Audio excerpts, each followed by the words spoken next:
Good afternoon guys! For today's video, manonood ako ng video ng vlog ni Vice Ganda. Pupuntahan niya yung SB19. Anong title? Ready, Set, Puksaan with SB19. Mukhang maganda to. So let's go guys.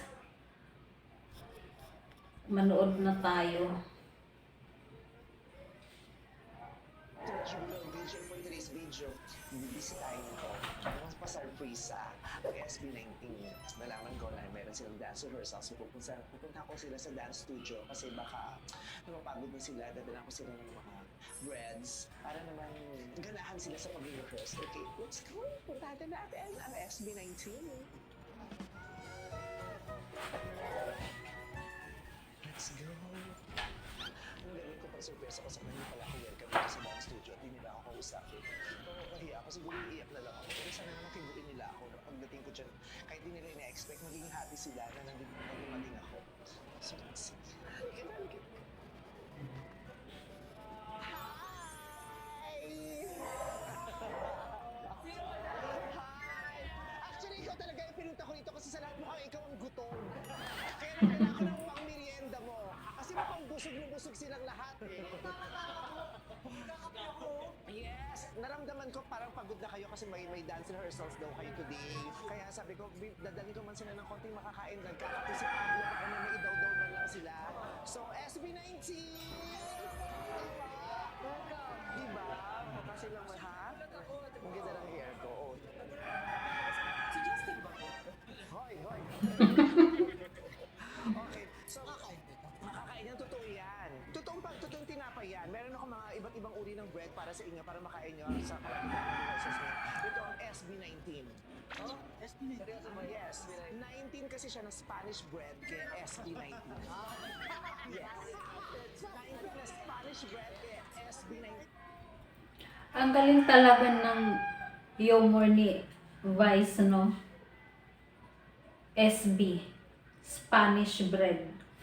Kaloka. Ako ang nag-bake niyan. Ay, Diyos ko, iba-iba. Ako ng 7 herbs and the spices. Oo. May palaman ba ito? Yes. Sama ng loob ang mga pinalaman ko dyan. Tingnan mo, sisakit ka ng mga tiyan. Anong lasa? Parang niluto po ng tunay na quick wreckers.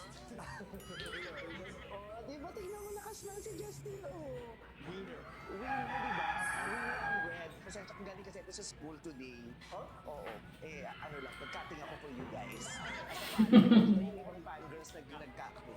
Mukha ba akong estudyante? Ang formal yung buhay. I look so good. Sabi ni Philip. Ganda mo ng tingin niya. Talaga ba? Ano ba ang size mo? Ay! Yan yung gusto ko marinig. Oh, actually, nag-iisip ako papunta dito. Ano kaya pwede kong irigalo sa SB19? Kasi malaking utang na loob ko sa kanila. Ang dami nilang sinakripisyo para sa akin, lalo sa magpasikat. Kaya sabi ko, I would like to make sure na sa Pasko, silang pinakamasaya. Nag-promote pa talaga ako ng kanta. Dahil gusto ko kayo ang pinakamasaya sa Pasko. Kaya nag-iisip ako, ano kayang pwede kong irigalo sa inyo? Kaya, yung Instagram nyo, dinudot-dot-dot-dot, tinitignan ko, ano ba yung suot nila? Ano ba yung kasi Si Pablo, nakakatuwa kumain ng tinapay. Talagang nilulublob niya sa baso ng kape. Ako gusto ko rin yung ganyan eh, yung tinapay ilublob sa kape. Yung pag umaga, yung almusal namin ay pandesal. Mas gustuhin kung walang palaman, kundi sausaw na lang diretso sa kape. Ano yun yung mga habit ng mga Pinoy talaga yata, itong pagsasawsaw na tinapay sa kape, ano.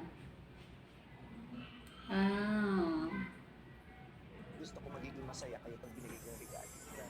Kaya expect something this Christmas. Wow! Bongga yan! Meron akong regalo para sa inyo na ikasasaya ninyo.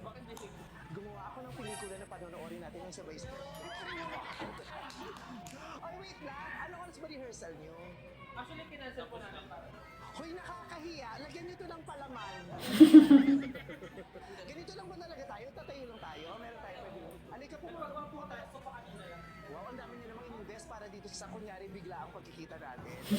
Hoy, para sa inyo to, kunin nyo na to. Maraming salamat po.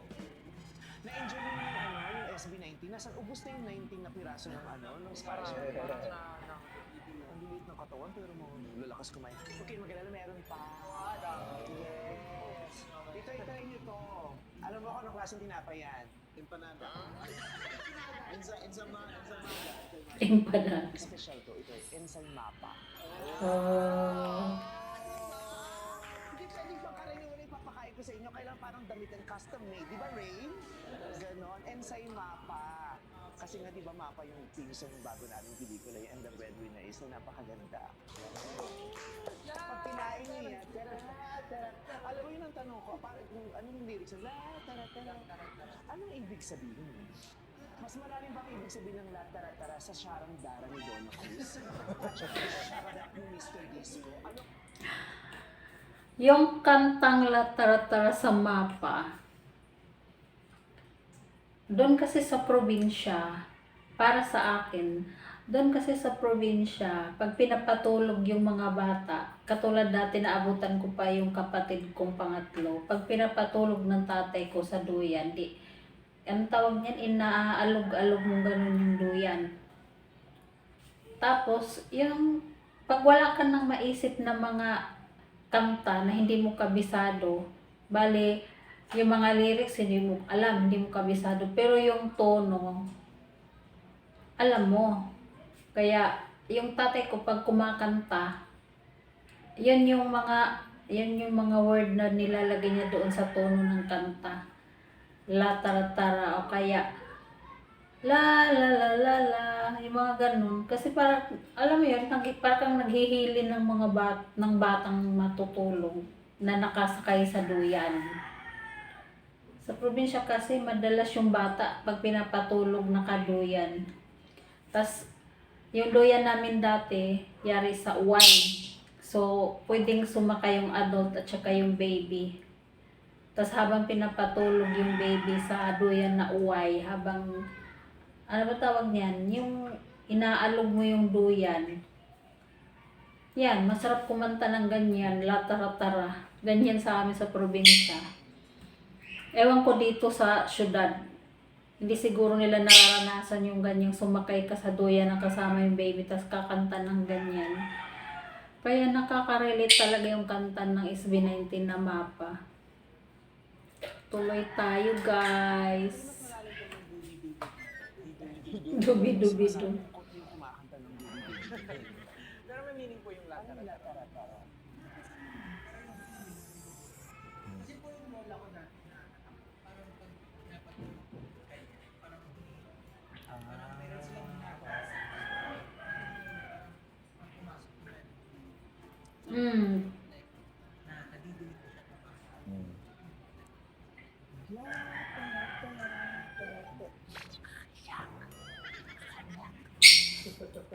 Hindi, actually, yung line lang na yun, kahit di ba naman ibig sabihin, nung pinasok yun dun sa teaser namin, yung iba yung mood ng teaser. Yung comedy, biglang naging nakakayak, yung laki-laking bagay, yung latara-tara. Kaya, masarap yung ano. Ito naman, sige po, ako po. Kinain nyo, hindi kayo maliligaw. Sorry po, inahantay ko lang po na GPS. GPS yan. Just like kumain ka naman, Pablo, isa na lang muna tayo. Gusto mo tikman yan? Yan ang bago kong binig. Alam mo kung ano yung tawag dyan? Gusto mo yan? Moonlight ang tawag. Hindi na-gets ni Pablo agad eh.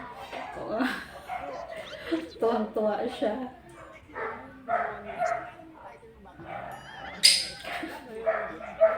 Moonlight. Kung kakanta itong Moonlight, kakanta itong Moonlight. Ang galing talaga ni Stel. Ang bilis mag-catch up ng mga ad-lib.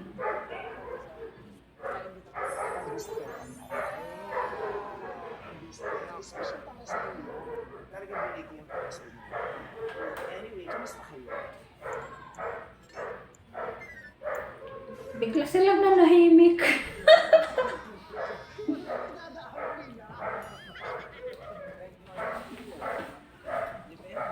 Yan kaya ang una mong tanong sa akin nung nakita tayo. Sabi mo, kamusta ka naman yun?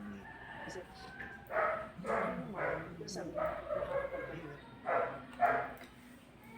para sa akin, kahit yung tanong na sabihin lang kumusta, talagang mahirap sagutin.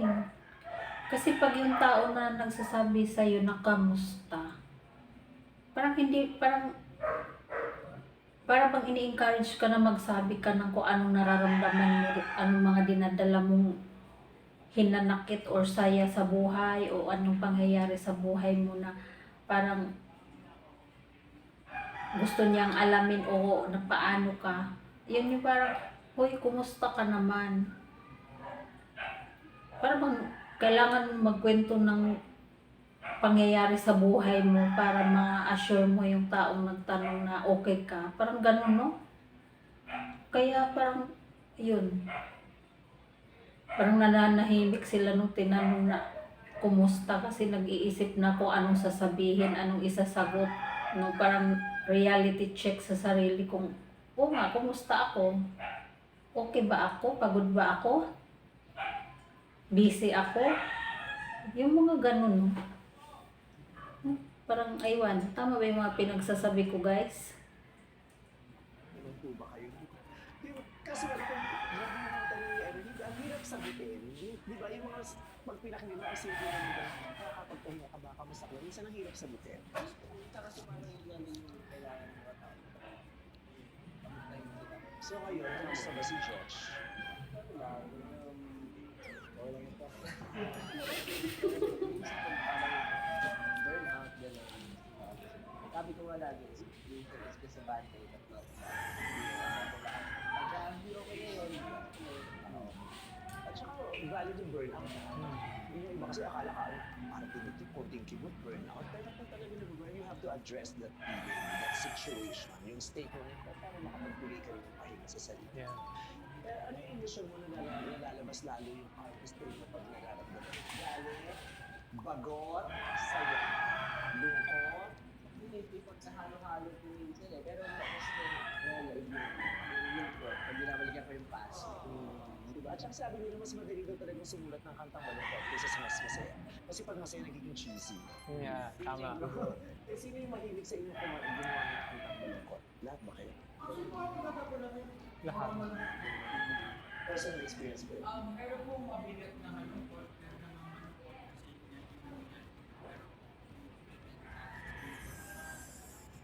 Justin, ikaw, ano namang emosyon mo nagpapalabas ng artistry? Pero ako po, personally, lungkot. Pag personally ko, hindi ko ako personal project. Kung hira yung artistry ko, pag malungkot ko ako. Pero pag sa group project, parang Sino ang pinakamakulit? Yung makulit na mapakasari? Yung pag nagre-rehearse magulo? siguro depende po sa Sino yung mapisikal? Yung mapisikal? Yung sa grupo yung mahilig magsundot ng puwet. Ako talaga, sino ba ako? Si Pablo talaga. Sa barkada kong mahilig magsundot ng puwet. Kasi lahat na nagpipikon sa kanya, ako lang yung talaga. Kasi yung isa, biruin mo naman, lukuhin mo naman ako, hinahanap-hanap ko na rin. Sino yung pinakabastos sa'yo? Si George. Sino yung pinakabikol? Ako? Huwag mo sabihin baka matipos. Sensitive. Yung sensitive. Pili ko ako. May time po dati, di ko sila pinag- Talaga. Hindi naman 6 months. Ang hirap din lang kasi hindi nagpapansin magkakatrabaho Oo, kayo. magkakatrabaho. Kasi kami sa showtime 15 years na hindi nagpapansin nila. Piniplastic ko lang talaga siya on air. Oo, kasi hindi ako masyado kinakausap siya. Hindi nakakabista ka pangit niya. Ito basta. Ay, sino na lang pinakamaraming opinion lagi? Akin, Josh. Ay, pero okay naman sa inyo.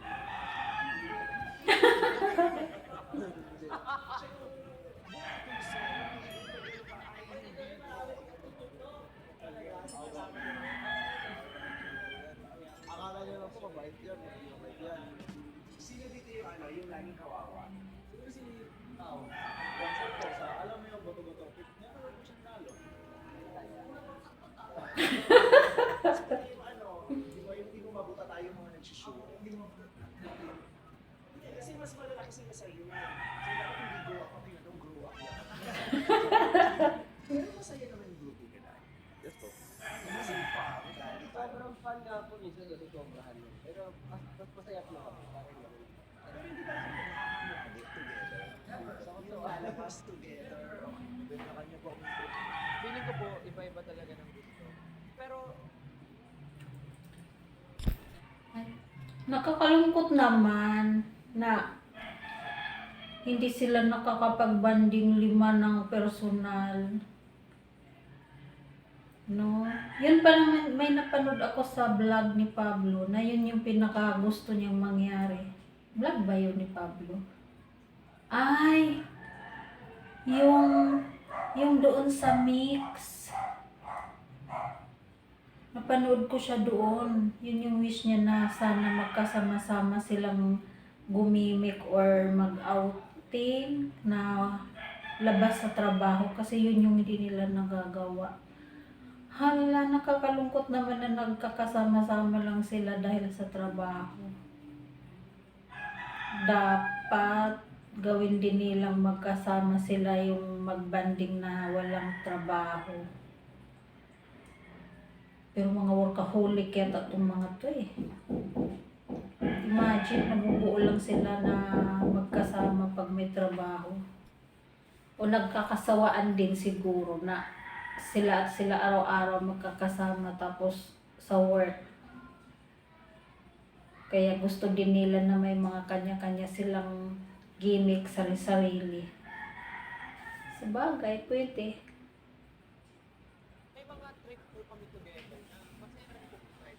Ano yung trip na common sa inyo lahat na, ito, pag itong trip na to, sama-sama kami rito. Actually, doon po kami I mean, doon po kami talaga yung pagka-work related. Doon po kami nakakomplete talaga. Di ba?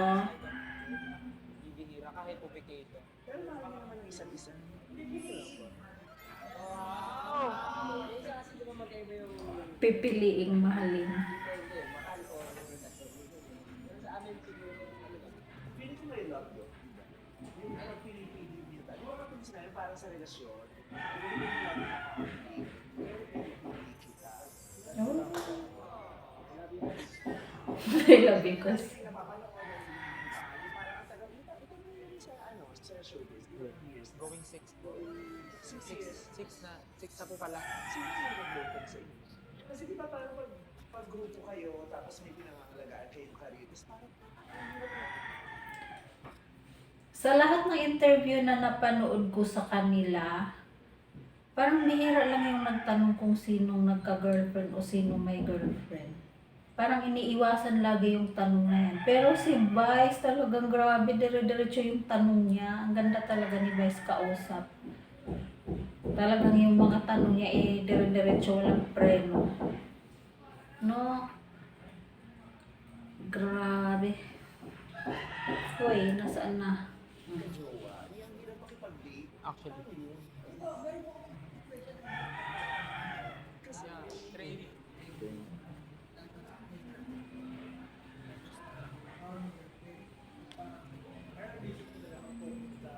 Training. pero common kasi yun, dito sa mga groups, may Yeah. talaga mga Hindi ako kasi parang hindi naman dapat din.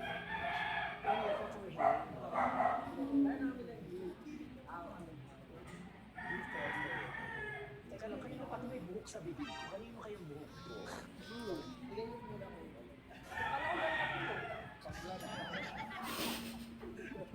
Ikaw lang nag-girlfriend, ano? Girlfriend sa Actually, before ko mag-start, meron jowa.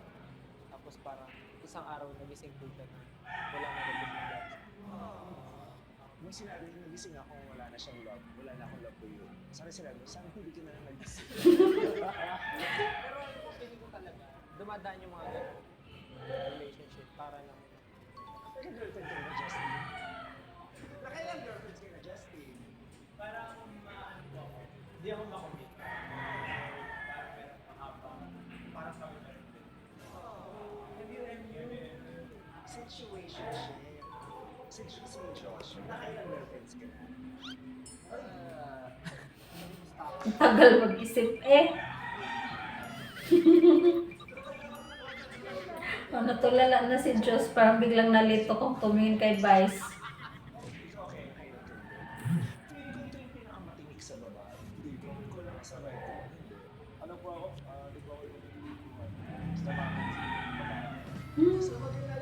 This is kasi ito sa takeover, suspect. Describe yung tao. Description mo sa tao. Yung something na hindi pala na masyado alam. So, resistance, si Justin ako lang magsasabi. Ready ka na ba? Ready ka na ba? May sabi ka na? Ano yung masasabi mo? Pressure.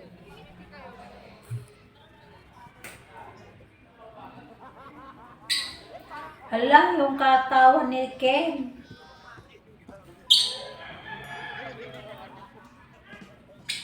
Grabing kulit ng tawa ni Ken eh.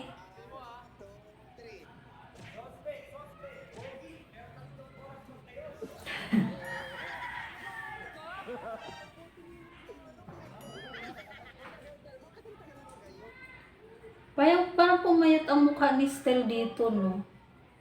Ano kaya to? Nagpabawas ng pisngi?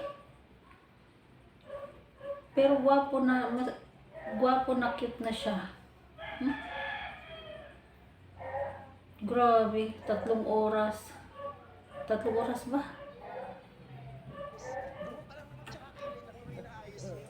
Matagal pong maligo. Pero mag-ayos Ayos ka maligo. siguro mga 1.5 What? Ba't ang tagal? Gano'n ka dumi? Maligo ako sa banyo. Eh, ngayon matagal mo ako sa banyo. So, matagal mo maligo. Bakit yung matagal sa banyo? Matagal po ako maligo. Marami pong ginagawa. Ano? Nagbe-break dance. Si Justin sa'yo lang. O, next. Justin, ikaw naman ang suspect. Sino ang masasabi?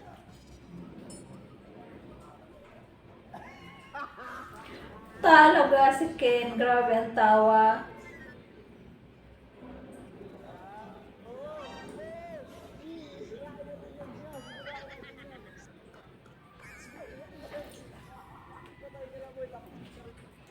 Nakakatuwa si Ken dito, no, yung character niya, hindi talaga filter.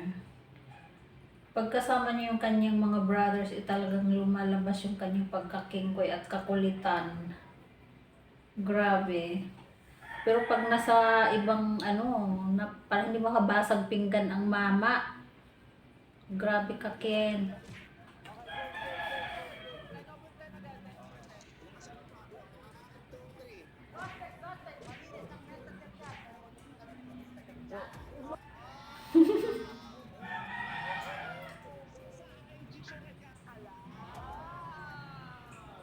Hindi kasi si Justin friend ko.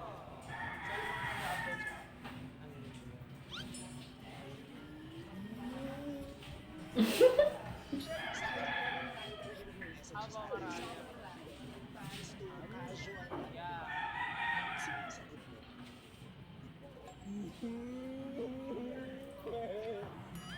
Hala, nauho ako. Mga picture. Sorry guys. Makati yung lalamunan ko.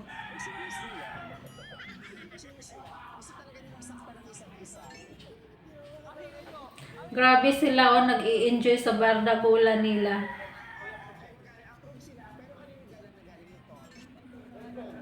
Kasi pag ito mga ito nag-isip, kung walang thrill, kaya sa akin walang thrill eh.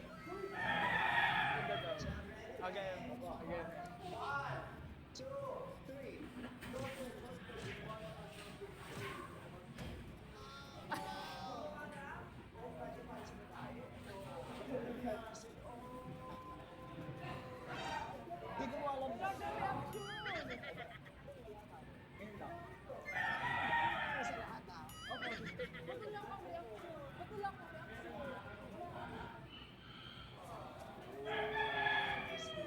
Actually, hindi siya art project talaga. Mukha lang siyang art project. Kasi letter. Kaya nga po, Ursula. Tapos ang tawag lang namin. Okay, guys, your time. Isa lang po ba? Pwede 5? Pero may napansin ako, di ba? Pagdating kay Kate, naging active siya. Wala siyang gumano, no? Yan yung masama ugali ng tao. So, gumantay. Mamaya ka sa akin.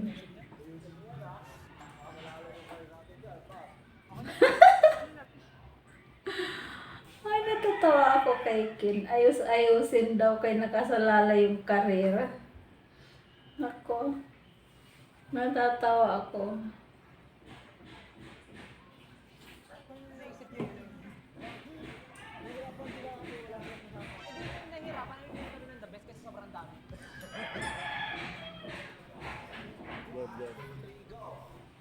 Suspect.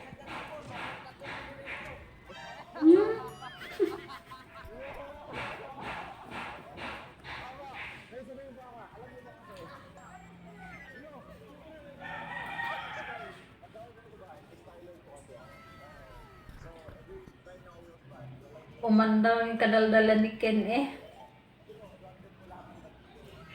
Wow.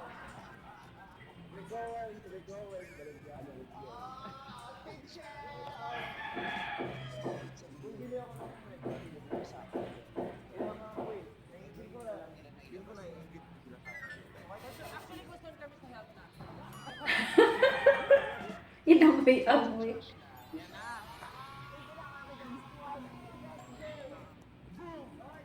Bibigyan kita ng chance makaganti. Gusto mo ba ikaw magsalita dito? Opo. Nakakatuwa silang panoorin kasi talagang yung kung ano yung mga karakter nila yan sila sa likod ng camera. Walang filter yung mga asal, hindi mga nag-iinarte. Talagang lumalabas ang mga kakulitan eh. Alam mo si Ken, talagang palaban. Sisirain kita, boy.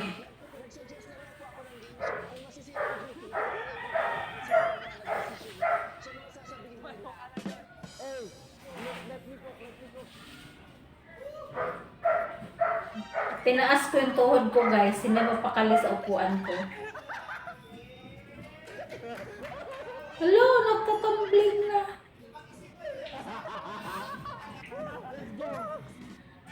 Let's go.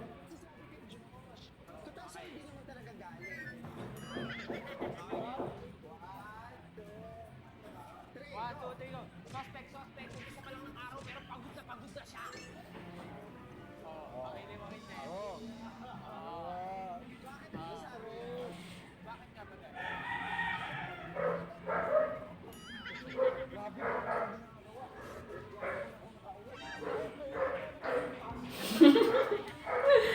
Hala, grabe si Ken. Humahataw ng kadaldalan ngayon.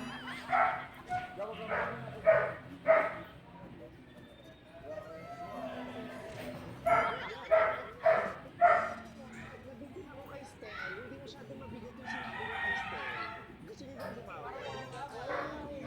Baba. Stel, ulit ka na Stel. Ang gaano mo sa'yo.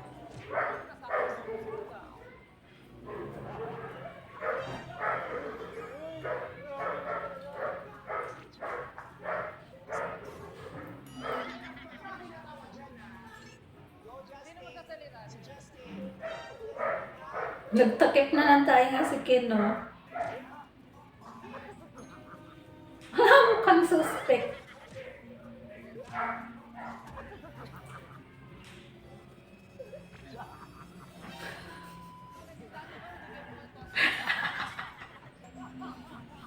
Damay-damay.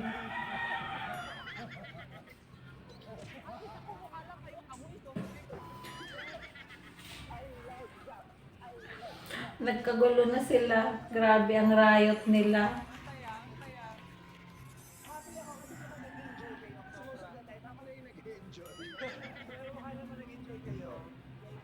Thank you po. Sharing. Nakakatuwa. Medyo, so, pinaka-na-happy ako. This is the first time na nakita ko yung nakita ko kasi yung performance kayo. Tapos tahimik lang po kayo. Ganito talagang gaguhan levels. Na ang saya, ang normal. Thank you very much for being Thank you po. Yes po. Very authentic. So, Gusto ko talaga yung Di ba sinasabi ko sa iyo, Opo. gusto ko kayo nakakwentuhan din. Kasi, I remember the first time I met you guys in GGB, that was Yeah. starting days na pala kayo. Parang, I felt like you super adored you that time. Di ba gumawa pa kayo ng song for me? Tapos nakita niyo ako, parang ang saya-saya niyo nung kayo sa GGB. Ang saya-saya niyo na na-meet niyo ako. So, yung tweet na niyo sa akin, super na-appreciate.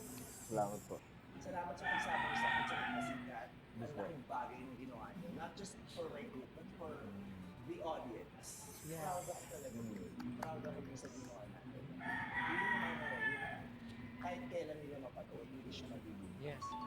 Tapos yung kanta niyo, salamat pinere niyo yung mapa sa Embroidery Fest. Thank you din po.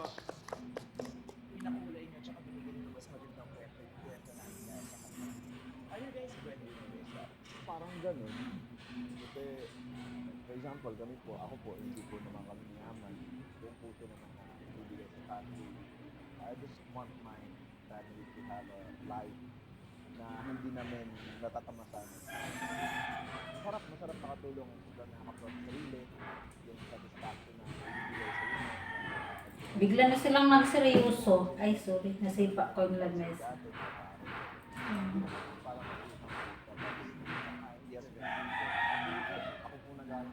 Parang po kayo nag-aaral sa tapos sabi ko nahiya ko. Kasi dito kasi kami nagkasama nito. Bata po ako. So, namit ko lang po sila na 2 years ago, something. La, grabe na.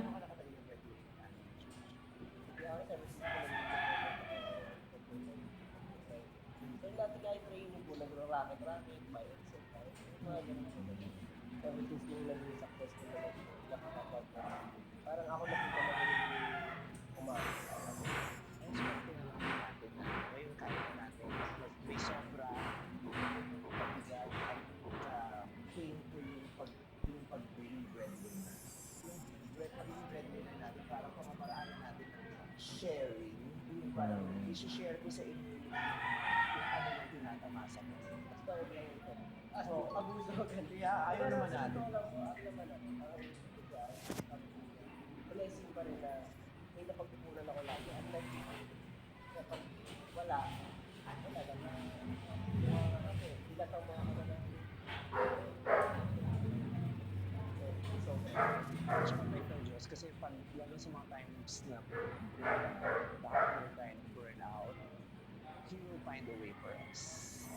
Ikaw naman, ang saya ng partnership, ikaw din, yung binigay mo na sa sarili mo na, ay, choice ko na to, tutulungan ako magpo-provide for my family. Opo. Parang kasi growing up po kasi talagang na nakita ko na yung hirap po ng parents ko itaguyod kami magkakapatid. So, ginawa ko yung lahat. Until mabigyan ko ako ng chance to continue. Kasi sabi ko, pagka hindi successful ako as a artist, talagang gusto ko talaga gagawin yung best ko. And nung napanood ko nga po yung teaser ko ng Breadwinner, nagusto ko po yung isang line na parang ito yung breadwinner. Tapos parang bakit pagdating sa dulo ngayon, parang ito talo. Actually, iniisip talaga siya ng lahat ng tao na, for example, ngayon, winning ka sa life mo. Paano pag dumating yung panahon na hindi na ikaw yung in demand? Paano pag dumating yung panahon na hindi ka na kailangan ng tao? Talunan ka na, parang same pa rin ba ng nararamdaman mo o natatanggap mong attention yung makikita mo pag nasa breadwinner? So, sometimes, makikita talaga natin na parang pagod na ako, ayoko na gawin ko. But, babalik pa rin yung reason. Bakit mo sinimulan? So, very thankful na may ganitong klaseng blessings na nakakapag-provide kami sa family. Tuloy-tuloy. Sana huwag pong mag-stop. And kung dumating man yung panahon na parang hindi na nga kami kailangan ng tao, hindi pa rin naman kami natitigil kasi yung dreams mo, it never stops. So, yun yung ano kasi, dito sa reality, okay? Ang saya pag nandun ka sa team or nasa doktor ka, di ba? Ang lalo mo enjoy, di ba? Yung finances, na-enjoy mo na yan, di ba? Meron ka ng pera, di ba? Tapos parang ang dami papalit sa'yo, ang dami nagmamahal sa'yo, ang dami nagpalit, ang dami ng katuwa. Pero pag nawala yun, parang kayahan mo sa pananalapi, yung name ng bituin mo, yung ingay ng pangalan mo, di ba? Ilan kaya yung natitira? Sa awa ng Diyos, yung mga minahal natin at pinag-share natin ang biyaya natin, hopefully, manatili sila. So, ang dalawa. Masaya ba sa puto ng buwan nyo ngayon? Bukod sa nakakapag-share yun, napoprovide nyo yung pangangailangan ng sarili nyo at higit pa. Mag-rest yung full idea ko kasi yung kuya ko sobrang dami.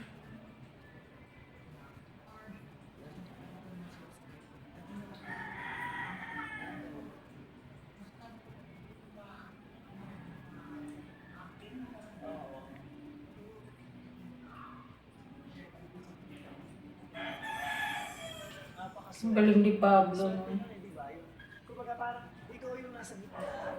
Kasi ito yung kita, ikaw yung kita. Pero ang daming nakaalalay sa isang likod para makuha yung decision mo na yun. Parang lamesa. Di ba na? Ikaw yung square. Nasa taas ka, nasa tuktok ka. Pero hindi ka makagit yung lamesa kung wala yung apat na para sa ilan. Napakaswerte kung kumpleto ka. Kung ikaw yung lamesa sa tuktok, tapos may apat na nakasuporta sa isa. Kasi minsan, ikaw lahat, diba? Ikaw yung lamesa, ikaw pa yung nasa ilalim, diba? Ikaw pa yung ilalagay sa lamesa. Tapos ang ending, ikaw din yung gagawin pagkatapos. Wow. Just deep.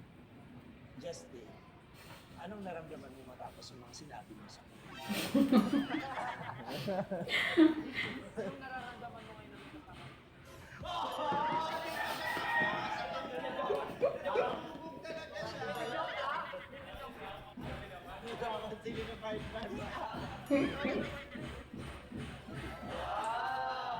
Pero hindi mo ito ba sa family mo yun?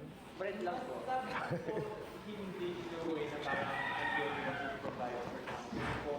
Parang before talagang family ko, you were able to provide for me talaga po. Pero siguro other than financial, yung nabigay ko po pinakamalaking tulong sa family namin is yung status ko po ngayon na nakikita ko rin yung buong family ko po na masaya because And proud.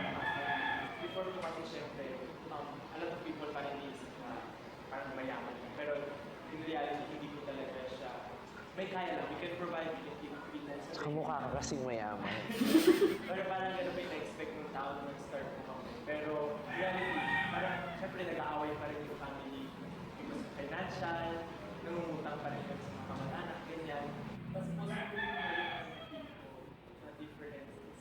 Ang saya namin ngayon sa family compare to before na stagnant po yung life namin sa pamilya, sa bahay na si mama, dad, mag-aaya, ball, gano'n lang. Pero ngayon po, nakikita ko, even yung influence, kasi po yung mama ko may sakit tapos wala po yung hirap ng pure food process. Simula po nung nag-viral kami. Hindi ko alam kung ano ko, hindi naman po ako doktor, pero nakita kong gano'n siya masaya. And parang yung everyday na nakikita niyo, pinapanood niyo kami na ni daddy kami sa TV, ganyan. Simula ko nun, hindi ko nag-heal siya slowly po. Parang ngayon nakakalakad na siya. Ito ko bigla. Yun po, parang yung ko na-realize yung nabigay ko, hindi lang financial. Yeah. The happiness na proud sila sa akin. And talagang bihira ko na po sila makita na mag-away. And even po yung mga kuya ko po, super happy din sila. Na everyday yun po yung mama ko na nagkakaroon siya ng bagong friends, lumalabas na siya on her own na dati hindi niya kaya kasi nga yung sakit niya and parang wala naman siyang pupuntahan, bahay lang. Pero po talaga super happy. Pero totoo yun na, yung happiness na binigay mo sa nanay mo, hindi man siya lubusang nakakagaling ng kung anong nararamdaman niya. Pero nakakabawas yun ng mga sakit na nararamdaman niya. At somehow, nabibigyan niya, napapahaba mo ang buhay ng nanay mo sa kaligayahan na binibigay mo. Yung positivity na binibigay mo sa kanya, may magandang epekto rin sa kanyang pangangatawan at kalusugan. Yung positivity and happiness, hindi man siya can totally cure illnesses, mayroon siyang naidudulot na maganda sa mga nararamdaman ng mga tao. And the pride that you give your parents, your whole family, kayo din, feeling ko it goes to everyone na bukod sa mga financial na tulong na nabibigay natin sa mga pamilya natin, yung kaligayahan na nabigay natin sa kanila dahil sa tagumpay, ang sarap na masaya sila para sa atin. Hindi lang tayo yung masaya. Hindi lang tayo yung may ipinagmamayabang for ourselves. Ipinagmamayabang din nila tayo. Yung karangalan na binigay ninyo sa inyong mga pamilya, yaman din kasi. Congratulations to all of you. At hindi man ako best friend niyo pa for now, pero as a Filipino, thank you very much for the pride. And keep on winning for you, for your team, and for all of us. We are very proud. We are very happy for you. We are all rooting for you, and I will personally support you. Thank you po, Ate Gwen. Maraming salamat po. So ayun, nagharutan, nagbuwis-ngisan, nagbakulawan, nagpuksaan, nagtimbugan, sa dulo, nagpakita ng mga puso nilang lahat. Kaya maraming salamat sa inyo. Sana nag-enjoy kayong lahat, lalong-lalo na yung mga 18 at saka lahat ng mga nanonood dito sa vlog natin. So, yun po. Nag-enjoy ako. Nasakit ng panga ko. Kakangiti. And the breadwinner is December 25. Ayun guys. Ang ganda ng kanilang segment. Marami kang mapupulot na aral. No? Yung pangako guys, medyo nangawit. Masarap silang panuorin. So, yun lang po. Thank you very much for watching guys. Kung gusto niyo mapanood ng buo, puntahan niyo po yung vlog channel ni Vice Ganda. Doon po ito mapapanood ng buo. Thank you for watching.